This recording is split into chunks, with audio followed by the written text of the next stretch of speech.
এখন আমি যদি বলি, আমার কথা কি মন খারাপ করবেন? আমি যদি বলি যে বিগত 50 বছরে আমাদের দেশ স্বাধীন হয়েছে কবে বলেন? 71। এখন কত? 23। কত বছর বলেন? আমরা কি একটাও ক্ষেপণাস্ত্র তৈরি করতে পারলাম না? এই বিশ্বে এই ধরনের প্রযুক্তি ছাড়া কেউ টিকে থাকতে পারে? এটা কি ঢাল তলোয়ারের যুগ যে ওরা এগুলো বানাবে আর আমরা ঢাল তলোয়ার নিয়ে বসে থাকবো? কি করলাম আমরা বলেন? আপনারা তো রাগ করেন কথা বললে। রাগ না করে একটু ভালো করে মন দিয়ে শুনেন না, মন দিয়ে চিন্তা করেন না। কি করলাম আমরা এতদিনে? আমাদের 50টা ক্ষেপণাস্ত্র থাকার কথা ছিল, আমাদের 50টা পারমাণবিক অস্ত্র থাকার কথা ছিল। কিসের ভিত্তিতে আমরা লড়াই করব? কিসের ভিত্তিতে আমরা লড়াই করব? মিয়ানমার যদি আমাদেরকে কালকে চাপ দেওয়া শুরু করে, আমরা কিসের ভিত্তিতে লড়াই করব? কি নিয়ে লড়াই করব? এমনকি পুরো মুসলিম বিশ্বের বড় বড় পরাশক্তিগুলোর সাথে আমাদের সম্পর্ক কতটুকু ভালো। ইরান বুঝে ফেলতেছে যে রাশিয়ার সহযোগিতার দরকার আছে, কারণ রাশিয়া হচ্ছে এখনকার আমেরিকাদের বিরুদ্ধে একটা সুপার পাওয়ার, তাই না? অনেক কান্ট্রি এখন ওদের সাথে যুদ্ধ করতে গেলে রাশিয়ার সাথে বন্ডিং করে। এটা ওয়ার্ল্ড অ্যাফেয়ার্স। আমরা বিগত 50 বছরে কি করতে পারি না, ব্যর্থতার ইতিহাস রচনা করা যাবে। কি বলতেছেন আপনি? আমার কি বলতে চান? এটা রচনা করা যাবে একটা ইতিহাস। পদে পদে দুর্নীতি করেছে, পদে পদে টাকা আত্মসাৎ হয়েছে, পদে পদে হক নষ্ট করা হয়েছে। এগুলো সব আমাদের সম্পদ ছিল, জনগণের ছিল। আমি কোনো পলিটিক্যাল পার্টি করি না, কখনো করিও নাই, আমার করারও কোনো শখ নাই। কিন্তু একজন জনগণ হিসেবে, সাধারণ জনগণ হিসেবে এই কথাগুলো বলছি। প্রত্যেক পদে পদে দুর্নীতি, টাকা আত্মসাৎ, সিস্টেম লস। কেন? একটা ছেলে যোগ্যতা আছে, চাকরি পাবে না কেন? ওই ছেলের যোগ্যতা আছে, কেন চাকরি পাবে না? আপনি আল্লাহর কাছে কি জবাব দিবেন? আপনারা বলেন, আপনারা আল্লাহর কাছে কি জবাব দিবেন? ওর যোগ্যতা আছে, কেন সে পেল না?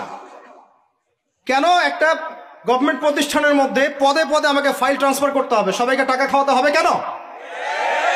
আমার তো যোগ্যতা আছে, আমি তো হকের উপর আছি। বিসিএস তো কোচিং আমিও করেছি, আমিও তো ক্যাডার হতে পারতাম। আমি কেন হতে পারলাম না? কেন চান্স দিলেন না? কেন বড় বড় পরীক্ষার প্রশ্ন ফাঁস হয়ে যাবে? কেন একজন ডক্টর যাকে আমরা আমাদের ট্যাক্সের টাকা দিয়ে আমাদের ভাইরা বেতন দিচ্ছে, ও কেন দেরি করে হসপিটালে আসবে? কেন আসবে? কে ব্যবস্থা নিবে এগুলোর এগেনস্টে? আমরা ব্যবস্থা নিতে পারবো? আপনাকেই তো নিতে হবে। ওমর ইবনুল খাত্তাবের মতো শাসক কে হবে? আপনাকে হতে হবে, আমরা তো হব না। আর আমাদের সেই যোগ্যতাও নাই, ইচ্ছাও নাই। আমরা দায়িত্ব নিতে চাই না, দায়িত্ব ছেড়ে দিতে চাই। ইসলাম কি বলে? দায়িত্ব নিতে বলে না ইসলাম। ইসলাম বলে যে যোগ্যকে দায়িত্ব দিয়ে দাও। কোন সাহাবী দায়িত্ব নিজেকে চেয়ে নেন নাই কখনো, বলেছেন আমাকে দেওয়ার দরকার নেই, তাকে দিয়ে দাও। আবু বকর সিদ্দিকের পর ওমর ইবনুল খাত্তাব পর্যন্ত বলছিলেন আমাকে দিয়েন না, প্রয়োজন আলীকে দেন, উসমানকে দেন। উমরের মতো মানুষ এই কথা বলছিলেন। আর আমরা এখন কি করি ভাই? আমার চরিত্র সবচেয়ে ভালো, আমারে দেন, আমারে। খালি কিয়ামতটা হয়ে যাক, আল্লাহ পাক দাঁড় করাবেন সবগুলোকে সিরিয়ালে, দেখা যাবে কে কি জবাব দিতে পারে, দায়িত্ব কতটুকু বুঝাই দিতে পারে, এটা দেখা যাবে। কেন এটা হবে? আমার কথা রাগ করেন না প্লিজ। এখন আমাদের 50টা পারমাণবিক অস্ত্র থাকার কথা ছিল, অ্যাটলিস্ট না থাকুক 5টা তো থাকার কথা ছিল। ওরা যদি আমাকে তাক করে রাখে, আমিও তাক করে রাখতাম। বেটা তুই মারলে আমি মেরে দিব, যা। উত্তর কোরিয়ার মতো একটা কান্ট্রি, আমার সাবজেক্টে এইগুলা, আমরা ইউনিভার্সিটিতে এগুলোই পড়েছি। ও একটা কান্ট্রি, কতটুকু কান্ট্রি জানেন? উত্তর কোরিয়া দক্ষিণ কোরিয়া একসময় মারামারি করতো, এই মারামারি লাগিয়ে দিয়েছিল পশ্চিমারা।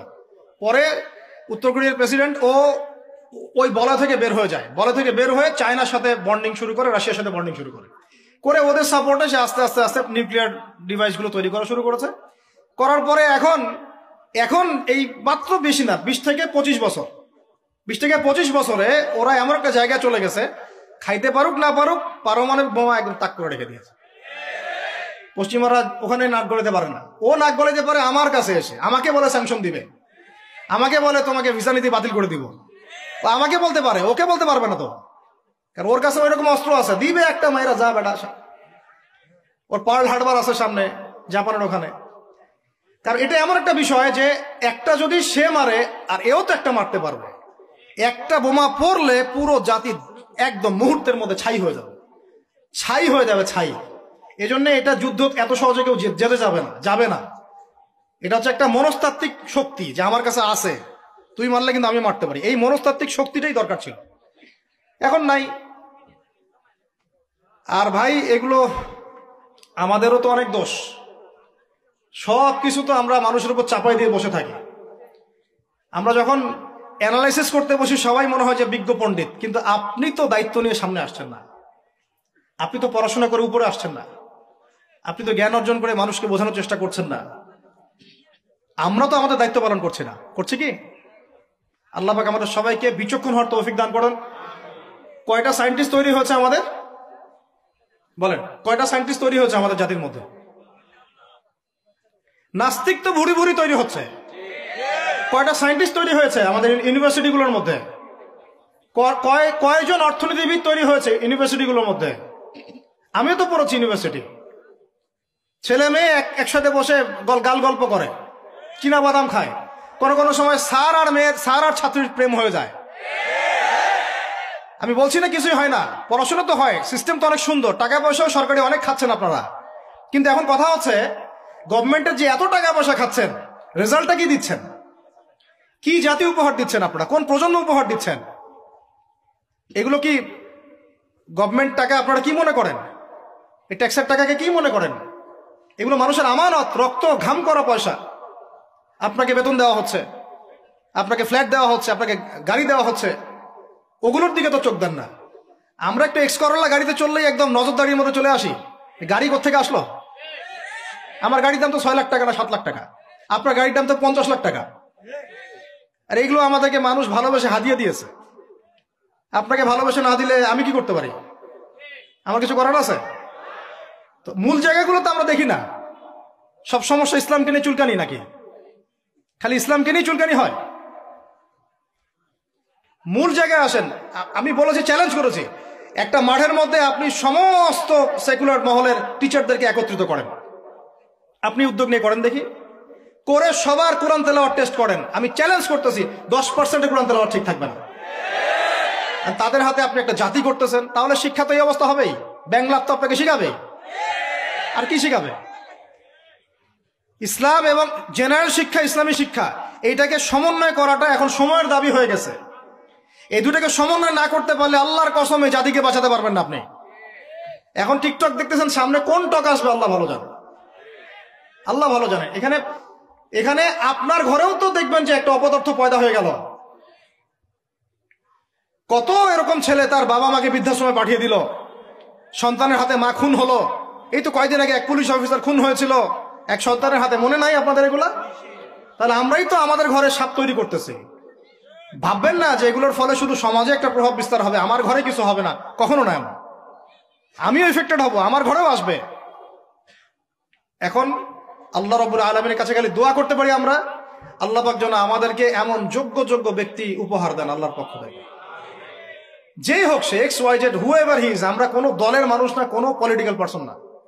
XYZ যে হোক না কেন, আমরা চাই সৎ, যোগ্য, ইমানদার মানুষ। সৎ, যোগ্য, ইমানদার মানুষ যারা তাদের এই ক্ষমতাটাকে, এই প্রতিভাটাকে দিনের জন্য কাজে লাগাবে ইনশাআল্লাহ। এরকম মানুষ চান না আপনারা? এটা দোয়া করতে হয়, আল্লাহ যেন কবুল করেন, আমিন। আর আমাদেরকেও হতে হবে আনুগত্যশীল, এবং আমরা শান্তিপূর্ণ কোনো পরিবেশের মধ্যে বিদ্রোহ করতে যাব না। কারণ এগুলো করলে রাষ্ট্রের আরো ক্ষতি হয়, উপকারের চেয়ে কি হয়?